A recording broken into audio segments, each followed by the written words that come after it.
ನಮಸ್ಕಾರ. ಇವತ್ತಿನ ಈ ವಿಡಿಯೋದಲ್ಲಿ ನಾನೊಂದು ಟಿಪ್ಸ್ ಕೊಡ್ತಾ ಇದ್ದೀನಿ. ನೋಡಿ, ಯುಗಾದಿ ಹಬ್ಬ ಆದಮೇಲೆ ಮಾರನೇ ದಿವಸ ಬರೋ ಅಂತಹ ಹಬ್ಬನ ಚಂದ್ರನ ಹಬ್ಬ ಅಂತೇಳಿ ಕರಿತೀವಿ. ಸುಮಾರು ಜನ ಇದನ್ನು ಪಾಲಿಸ್ಕೊಂಡು ಬಂದಿದ್ದಾರೆ, ಇದನ್ನು ಮಾಡ್ತಾರೆ. ಕೆಲವು ಜನ ಎಲ್ಲ ಮಾಡೋದಿಲ್ಲ. ಈಗ ಅಷ್ಟೇ ಇವಾಗ ಚಂದ್ರ ಕಾಣೋ ಅಂತಹ ಸಮಯ. ಸೊ ಹಾಗಾಗಿ ಈಗ ನಾನು ಇಷ್ಟು ರೀತಿಯಾಗಿ ಅಲಂಕಾರ ಮಾಡಿಕೊಂಡು ರೆಡಿಯಾಗಿದ್ದೀನಿ. ಚಂದ್ರದೇವ ಬರ್ತಿದ್ದಂಗೆ ಅವರಿಗೆ ಪೂಜೆ ಸಲ್ಲಿಸಬೇಕು ಅಂತೇಳಿ. ನೋಡಿ, ಇವತ್ತಿನ ದಿವಸದ ವಿಶೇಷತೆ ಏನಪ್ಪ ಅಂತ ಅಂದರೆ, ತುಂಬ ಜನ ಮಾನಸಿಕವಾಗಿ ಯಾವುದೋ ಒಂದು ರೀತಿಯಾಗಿ ವ್ಯಥೆನ ಅನುಭವಿಸ್ತಾ ಇರ್ತಾರೆ. ಇಂಥ ಒಂದು ಸಮಯದಲ್ಲಿ ಅಂತಹ ವ್ಯಥೆನ ನಾವು ರಿಮೂವ್ ಮಾಡ್ಕೋಬಹುದು. ಹೇಗಪ್ಪ ಅಂತ ಅಂದರೆ, ಚಂದ್ರದೇವ ಮನಸ್ಸಿನ ಕಾರಕ ಅಂತೇಳಿ ಶಾಸ್ತ್ರದ ಪ್ರಕಾರವಾಗಿ ನಾವು ಹೇಳ್ತೀವಿ. ಅದೇ ಪ್ರಕಾರವಾಗಿಯೂ ಕೂಡ ಅಷ್ಟೇ, ಹುಣ್ಣಿಮೆ ಅಮಾವಾಸ್ಯೆಯ ಸಮಯದಲ್ಲಿ ನಮ್ಮ ದೇಹದಲ್ಲಾಗಲಿ ನಮ್ಮ ಮನಸ್ಸಿನಲ್ಲಾಗಲಿ ಸ್ವಲ್ಪ ವೇರಿಯೇಷನ್ ಆಗ್ತಾ ಇರುತ್ತೆ. ಅದು ಯಾಕೆ ಅಂದರೆ, ಪ್ರಕೃತಿಯಲ್ಲೂ ಕೂಡ ವೇರಿಯೇಷನ್ ಆಗ್ತಾ ಇರೋದ್ರಿಂದ ನಮ್ಮ ಮನಸ್ಸಿನಲ್ಲೂ ಕೂಡ ವೇರಿಯೇಷನ್ ಆಗ್ತಾ ಇರುತ್ತೆ.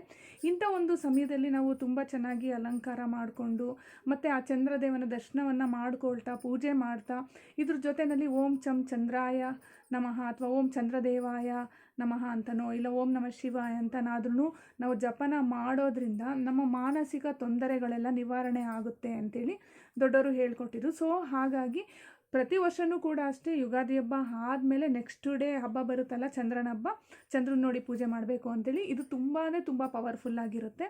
ಮತ್ತು ಕೆಲವೊಬ್ಬರು ಕ್ಲೈಂಟ್ಸ್ ಎಲ್ಲ ಬಂದಾಗ ನಾನು ಹೇಳ್ತೀನಿ, ಹುಣ್ಣಿಮೆ ಟೈಮಲ್ಲೆಲ್ಲ ಈ ಥರ ಒಂದು ಪ್ರೇಯರ್ ಮಾಡಿ ಹುಣ್ಣಿಮೆ ದಿವಸ ಚಂದ್ರನಿಗೆ ಒಂದು ಪೂಜೆ ಸಲ್ಲಿಸಿ ಅಂತೇಳ್ಬಿಟ್ಟೆಲ್ಲ ಹೇಳ್ತಾ ಇರ್ತೀನಲ್ಲ, ಅದಕ್ಕಿಂತ ತುಂಬ ಪವರ್ಫುಲ್ ಅಂತ ಅಂದರೆ ಯುಗಾದಿ ಹಬ್ಬ ಹಾಗೆ ನೆಕ್ಸ್ಟ್ ಡೇ ಬರುತ್ತಲ್ಲ, ಇವತ್ತು ಬಂದಿದೆ ಅಲ್ವಾ, ಈ ಚಂದ್ರನ ಹಬ್ಬದ ದಿವಸ ತುಂಬ ಪವರ್ ಆಗಿರುತ್ತೆ.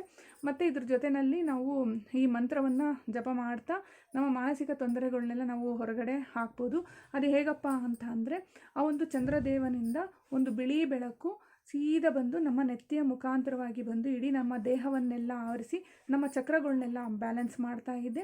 ನಮಗೆ ಪ್ರೀತಿ, ಹಣ, ವಿದ್ಯೆ, ಆಯುರಾರೋಗ್ಯ, ಆಯಸ್ಸು, ಅಷ್ಟೈಶ್ವರ್ಯ, ಭಾಗ್ಯ ಸಂಪೂರ್ಣವಾಗಿ ನಮಗೆ ಲಭಿಸ್ತಾ ಇದೆ ಅಂತ ಅಂದ್ಕೊಳ್ತಾ, ಮತ್ತು ನಮ್ಮ ಒಳಗಿನ ಅಂಗಾಂಗದಲ್ಲೂ ಕೂಡ ಆಂತರಿಕವಾಗಿ ಮತ್ತು ಬಾಹ್ಯವಾಗಿ ಅದು ಸಂಪೂರ್ಣವಾಗಿ ಆವರಿಸಿ ನಮಗೆ ಒಂದು ಒಳ್ಳೆ ಪಾಸಿಟಿವ್ ಎನರ್ಜಿಯನ್ನು ಕೊಡ್ತಾ ಇದೆ, ಆತ್ಮಬಲವನ್ನು ಹೆಚ್ಚ್ತಾ ಇದೆ, ನಮ್ಮ ಮನಸ್ಸು ನಮ್ಮ ಕಂಟ್ರೋಲಲ್ಲಿ ಇಡೋಂಗೆ ಮಾಡ್ತಾ ಇದೆ, ನಮ್ಮ ಮಾನಸಿಕ ವ್ಯಥೆಗಳೆಲ್ಲ ನಿವಾರಣೆ ಆಗ್ತಾ ಇದೆ, ನಾವು ತುಂಬ ಚೆನ್ನಾಗಿ ಜೀವನದಲ್ಲಿ ತುಂಬ ಚೆನ್ನಾಗಿ ಮುಂದುವರಿತಾ ಇದ್ದೀವಿ ಅಂತ ಒಂದು ಒಳ್ಳೆ ಎನರ್ಜಿನ ನಾವು ನಮಗೆ ನಾವೇ ಒಂದು ಕಲ್ಪನೆ ಮುಖಾಂತರವಾಗಿ ಪಾಸ್ ಮಾಡ್ಕೋಬೇಕಾಗುತ್ತೆ.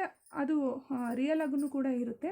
ಆ ಒಂದು ಕಲ್ಪನೆ ಮುಖಾಂತರವಾಗಿ ನಾವು ಪಾಸ್ ಮಾಡ್ಕೊಳ್ತೀವಲ್ಲ, ಆಗ ಏನಾಗುತ್ತೆ ಅಂತ ಅಂದರೆ, ನಮ್ಮ ಒಂದು ಸಬ್ಕಾನ್ಷಿಯಸ್ ಮೈಂಡಲ್ಲೂ ಕೂಡ ಏನದು ಒಳ್ಳೆಯದಾಗುತ್ತೆ ಅನ್ನೋದೊಂದು ನಾವೊಂದು ಸಂದೇಶ ಕೊಟ್ಟಾಗುತ್ತೆ. ಅದು ಪರ್ಮನೆಂಟಾಗಿರುತ್ತೆ. ಮತ್ತು ಆ ಒಂದು ಚಂದ್ರನಿಂದ ಬಂದಂತಹ ಬಿಳಿ ಬೆಳಕು ಕೂಡ ತುಂಬ ಪವರ್ಫುಲ್ ಆಗಿರುತ್ತೆ. ಬಿಳಿ ಬೆಳಕಿನ ಬಗ್ಗೆ ಸುಮಾರು ಜನಕ್ಕೆ ಹೇಳ್ಕೊಟ್ಟಿದ್ದೀನಿ, ಅದೆಷ್ಟು ಪವರ್ಫುಲ್ಲಾಗಿರುತ್ತೆ ಅಂಥೇಳಿ. ಆ ಒಂದು ಬೆಳಕಿನ ಮುಖಾಂತರವಾಗಿ ನಮ್ಮ ಮಾನಸಿಕ ತೊಂದರೆಗಳನ್ನೆಲ್ಲ ನಾವು ನಿವಾರಣೆ ಮಾಡ್ಕೋಬೋದಾಗಿದೆ. ನೋಡಿದ್ರಲ್ಲ ವೀಕ್ಷಕರೇ, ಇವತ್ತಿನ ಈ ವಿಡಿಯೋ ಇಷ್ಟ ಆದಲ್ಲಿ ಲೈಕ್ ಮಾಡಿ. ಇನ್ನಷ್ಟು ವೀಡಿಯೋಸ್ಗಳು ನೋಡಬೇಕು ಅಂದರೆ ಸಬ್ಸ್ಕ್ರೈಬ್ ಮಾಡ್ಕೊಳ್ಳಿ. ನೆಕ್ಸ್ಟ್ ಇನ್ನೊಂದು ಒಳ್ಳೆಯ ವಿಡಿಯೋದೊಂದಿಗೆ ಭೇಟಿಯಾಗೋಣ. ನಮಸ್ಕಾರ.